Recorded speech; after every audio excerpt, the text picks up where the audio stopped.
Welcome back to another episode of Wild Wednesdays, where you guys ask me questions in my Discord and we answer them to the best of my ability and in depth as possible. Rather than just doing a normal Q&A, these videos are more topic based. And today the question comes from Scuf, and he asks, in your opinion, what is the reason why Call of Duty is so sweaty?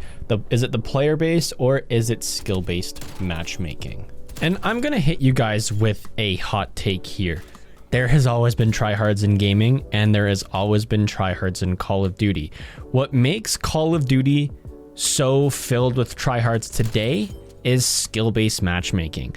There's always been tryhards in pub stompers, whether you look at Modern Warfare 2, Modern Warfare 3. Do you guys remember, speaking of that, do you guys remember how many games you join and play on terminal in Modern Warfare 3, and how many people would multi-nuke in that game, or I guess multi-Moab?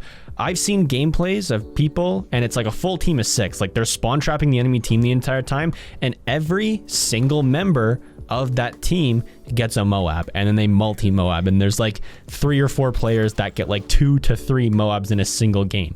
In Modern Warfare 2, there was always people getting nukes every single game. In Black Ops 1, getting dogs in the chopper gunner every single game. There has always been tryhards, and it's always been a thing. It's just skill-based matchmaking makes it more amplified and makes you notice it more. And I've been thinking about Cold War myself, and I was like, why don't I see any tryhards anymore?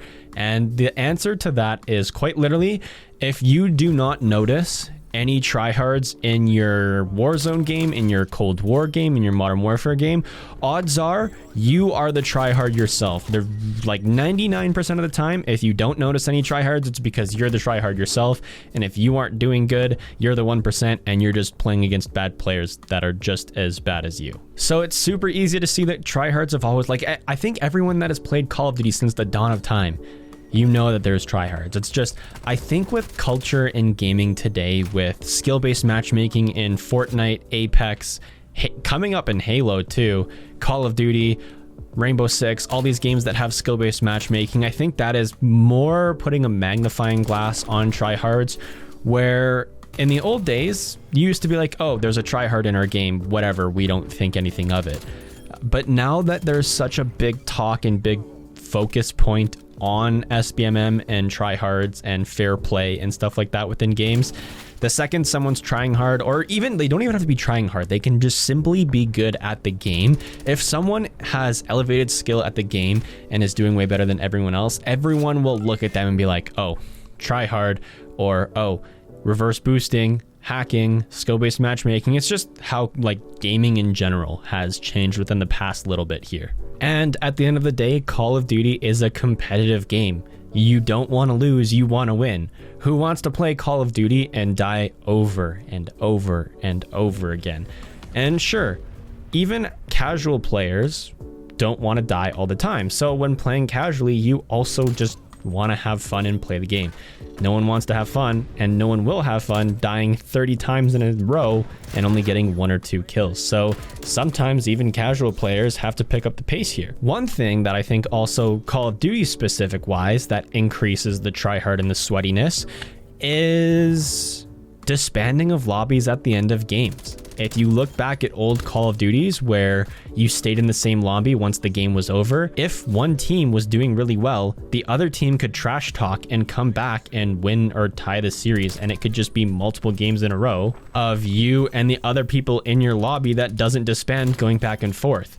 And eventually, one team ends up winning and one team ends up losing, and it's kind of obvious who won and who lost. So at the end, everyone shakes hands and says, hey, GG, you know, that was fun. It was very competitive. There was a lot of trash talk, but at the end of the game, this was a fun little kind of lobby to play in. But you don't get that in Cold War and Modern Warfare. If you're against tryhards and you can't play against them again because the lobby disbands and you don't have a high chance of playing against them again, even with skill-based matchmaking, it kind of carries over. And the mentality that you just had of playing that single game where you had to try really hard against some sweaty players, the next game you're more likely to sweat and try hard yourself, and then it snowballs. So the new players that are just casually playing, that play against you and you start to stomp on them a little, they're going to start to try harder. So in their games after, they're going to try harder, and it branches out and it just snowballs. And there's a thing that some of you might have heard of, whether watching FazeJev or your other favorite Call of Duty YouTuber, where if you play in the early morning, like 6 a.m., 5 a.m., the lobbies are a lot easier. I've done that a couple weeks ago, and it was just because we played an all-nighter, and we noticed that the earlier in the morning it got, the easier the lobbies got. And here's my like tinfoil hat theory. So a lot of the tryhards and a lot of the people that snowball and start trying harder and harder because of the games that they were previously in, a lot of them start to get off and go to bed at like, I would say like 1 a.m. average. And then all the casuals will either stay on, or all the early risers will get on to play their first games of the morning. So when they're sitting there at 6, 5 a.m. playing their first games of Call of Duty before work, or if they just got up early, or if they live in a different time zone and they're starting off their game, no one has that snowball effect of having to deal with tryhards before they got on or before they're playing against you.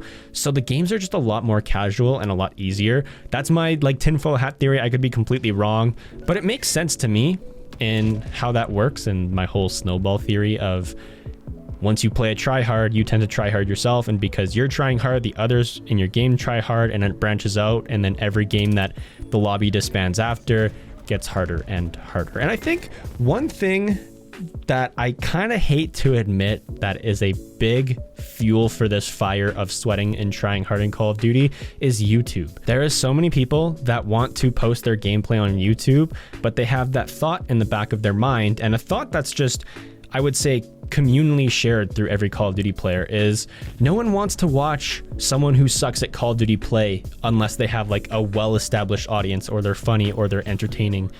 Everyone wants to watch the good players. Look at YouTubers like Exoghost and Handler. There's YouTubers out there that literally just play and upload them popping off and playing extremely well and doing really well in the game, and that's all that they have to do to get viewers.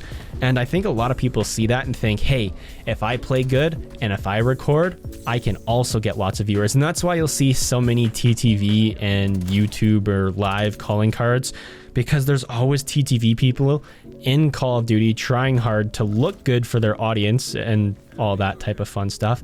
And it's so weird, but for me, it makes sense why tryharding is a thing. It's always like, the thing is, for me, I've been in Call of Duty ever since COD 4. I've seen the best and the worst of the community. I've seen the trash talk. I've seen the casual players. I've seen the pub stomping, the tryhards, and it's always been a thing. I just think of the media and social media presence that there is today. It just amplifies it on top of skill-based matchmaking. It just, everything combined, whether that's social media, skill-based matchmaking, or just how the community has changed over the years, it just amplifies the issue of tryhards. Not that tryhards are an issue, because they never really have been until now, where they're in the main spotlight and people are like, oh, this sucks, boo, you're boring, kind of stuff like that. But it just, I think it's always been a thing. It's just more amplified now because of those factors. And it gets a bad rep, and it's surrounded by so much negativity, where it originated in this kind of just like, oh, it's just another tryhard. There's no big deal about it. We just try to avoid them in the game, and that's pretty much that. It's just a lot of negativity towards that topic in general. Let me know what you guys think in the comment section down below. Do you guys agree? Do you guys disagree? Yeah, let me know. Leave a like if you guys did enjoy, dislike if you didn't. There's no hard feelings. Subscribe for more videos in the future. I'm about to head out, and if there is one, I'll see you guys in the next one. Peace.